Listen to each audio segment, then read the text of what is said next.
سورج غروب ہونے کے قریب لڑکے کو خطرے کی گھنٹی سنائی دی۔ دونوں اونچے اونچے ٹیلوں میں گر گئے۔ لڑکے نے کیمیا گھر کی طرف دیکھا کہ اس نے کچھ محسوس کیا تھا یا نہیں، لیکن وہ کسی بھی خطرے سے بے نیاز تھا۔ 5 منٹ بعد دونوں کا سامنا 2 گھڑ سواروں سے ہوا جو شاید ان کے انتظار میں تھے۔ اس سے قبل کہ لڑکا کیمیا گھر سے کچھ کہتا، ان گھڑ سواروں کی تعداد 10 اور پھر 100 ہو گئی، اور پھر وہ ٹیلوں میں ہر طرف پھیلے ہوئے نظر آنے لگے۔ یہ نیلے کپڑوں میں ملبوس قبائلی تھے اور ان کے چہرے نیلے نقابوں کے پیچھے چھپے ہوئے تھے اور صرف ان کی آنکھیں ہی نظر آ رہی تھیں۔ اتنے فاصلے کے باوجود ان کی نظریں ان کی اندرونی کیفیت کی مظہر تھیں۔ ان کی آنکھوں میں موت جھلک رہی تھی۔ دونوں کو ایک فوجی کیمپ میں لے جایا گیا۔ ایک محافظ دونوں کو ایک ایسے خیمے میں لے گیا جہاں سردار میٹنگ میں مصروف تھا۔ یہ دونوں جاسوس ہیں، ایک محافظ بولا۔ ہم تو صرف مسافر ہیں، کیمیا گھر نے جواب دیا۔ 2 دن قبل تم دونوں دشمن کے ایک کیمپ کے قریب دیکھے گئے تھے اور تم لوگ دشمن کے ایک آدمی سے محو گفتگو تھے، ایک سردار بولا۔ میں تو ایک صحرا میں آوارہ گردی کرنے والا شخص ہوں۔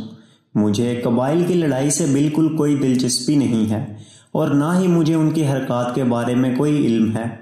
میں تو صرف اپنے دوست کی رہنمائی کر رہا ہوں، کیمیا گھر نے کہا۔ تمہارا دوست کون ہے؟ سردار نے پوچھا۔ کیمیا گھر ہے، کیمیا گھر نے جواب دیا۔ یہ قدرت کی طاقتوں کو پہچانتا ہے اور آپ کے سامنے اپنی غیر معمولی طاقت کا مظاہرہ کرنا چاہتا ہے۔ لڑکا خاموشی اور خوف سے سن رہا تھا۔ ایک غیر ملکی یہاں کیا کر رہا ہے؟ ایک اور عرب نے پوچھا۔ یہ آپ کے قبیلے کو دینے کے لیے رقم لایا ہے۔ اس سے قبل کہ لڑکا بولتا، کیمیا گھر نے جواب دیا اور لڑکے کے تھیلے میں سے سونے کے سکے نکال کر سردار کے حوالے کر دیے۔ سردار نے خاموشی سے یہ سکے وصول کر لیے۔ یہ بہت سارے ہتھیار خریدنے کے لیے کافی تھے۔ کیمیا گھر کیا ہوتا ہے؟ ایک اور سردار نے سوال کیا۔ کیمیا گھر وہ شخص ہوتا ہے جو دنیا اور قدرت کو پہچانتا ہے۔ اگر یہ چاہے تو آپ کے اس کیمپ کو صرف ہوائی طاقت کے ذریعے ملیا میٹ کر سکتا ہے۔ خیمے میں کہکہے گونجنے لگے۔ وہ سب لوگ جنگ کی ہلاکت خیزیوں کے عادی تھے اور انہیں یقین تھا کہ ہوا ان کا کچھ بگاڑنے سے قاصر تھی، لیکن پھر بھی ان کے دلوں کی دھڑکنیں تیز ہو گئی تھیں۔ وہ صحرا نشین تھے اور خطرناک جادوگر تھے۔ میں یہ دیکھنا چاہوں گا کہ لڑکا یہ سب کچھ کس طرح کرتا ہے، سردار بولا۔ اس کام کے لیے اسے 3 دن درکار ہوں گے، کیمیا گھر نے جواب دیا۔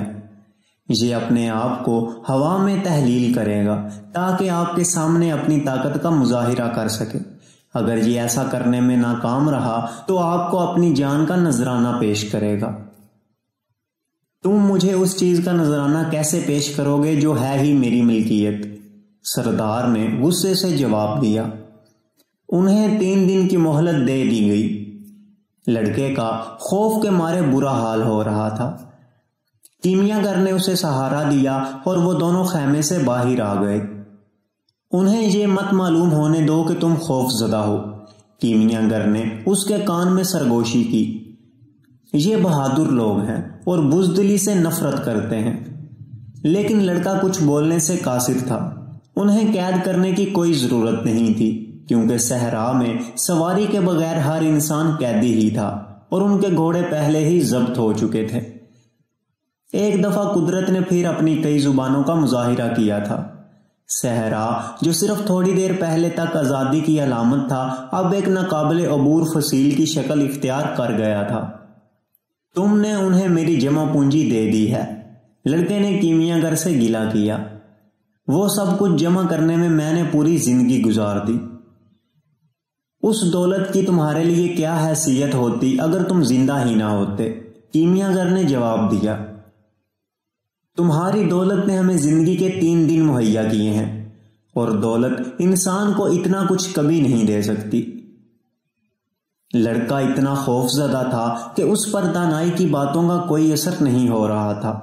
اسے کچھ سمجھ نہیں آ رہا تھا کہ وہ اپنے آپ کو ہوا میں کیسے تحلیل کرے گا۔ وہ آخر کیمیا گر تو نہیں تھا۔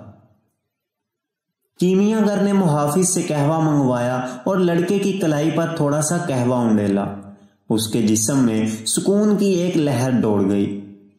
کیمیا گر نے زیر لب کچھ پڑھا جو اس کی سمجھ سے بالا تر تھا۔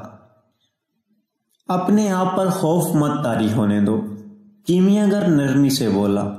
اگر تم نے ایسا کیا تو تم اپنے دل سے مخاطب نہیں ہو سکو گے۔ لیکن مجھے نہیں معلوم کہ میں اپنے آپ کو ہوا میں کیسے تحلیل کروں، لڑکے نے کہا۔ اگر کوئی اپنی منزل کی تلاش کی لگن رکھتا ہے تو اسے ہر اس چیز کا علم ہوتا ہے جس کی اسے ضرورت ہوتی ہے۔ صرف ایک چیز اس خواب کی تعبیر تک پہنچنے میں رکاوٹ ہوتی ہے، وہ ہے خوف، ناکامی کا خوف۔ کیمیا گر نے جواب دیا، میں ناکامی سے خوف زدہ نہیں ہوں۔ مجھے معلوم ہی نہیں ہے کہ میں اپنے آپ کو ہوا میں کیسے تحلیل کروں۔ تو پھر تمہیں سیکھنا پڑے گا، کیونکہ اسی پر تمہاری زندگی کا انحصار ہے۔ لیکن اگر میں ایسا نہ کر سکا تو پھر اپنی منزل کی تلاش میں تمہیں اپنی جان سے ہاتھ دھونا پڑیں گے۔ لیکن تمہاری موت ان لاکھوں لوگوں کی موت سے بہرحال بہتر ہوگی جنہیں یہی معلوم نہیں کہ ان کی منزل کیا ہے۔ پریشان ہونے کی کوئی بات نہیں ہے۔ کبھی کبھی موت کا خوف انسان کو زندگی سے زیادہ قریب کر دیتا ہے۔ پہلا دن گزر گیا۔ نزدیک ہی قبائل کے درمیان خون ریز جھڑپ ہوئی اور کئی زخمی کیمپ میں لائے گئے اور مرنے والوں کی جگہ نئی کمک پہنچا دی گئی اور زندگی اپنی ڈگر پر دوبارہ سے رواں دواں ہو گئی۔ موت کچھ بھی بدلنے سے قاصر ہے، لڑکے نے سوچا۔ تم کچھ عرصہ اور بھی زندہ رہ سکتے تھے۔ ایک جنگجو اپنے ساتھی کی لاش سے مخاطب تھا۔ لیکن بہرحال تمہیں ایک دن مرنا تھا اور آج کے دن مرنا کل کے مرنے سے مختلف نہیں ہے۔ شام کے قریب کیمیا گر صحرا کی طرف سے اپنے باز کے ساتھ آتا دکھائی دیا۔ وہ شکار کے لیے گیا تھا۔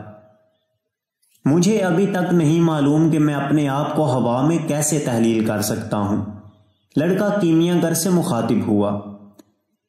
یاد کرو کہ میں نے تمہیں کیا بتایا تھا کہ دنیا خدا کا دکھائی دینے والا پہلو ہے اور کیمیا گری روحانی کمال کو مادی وجود کے ساتھ منطبق کرنے کا نام ہے۔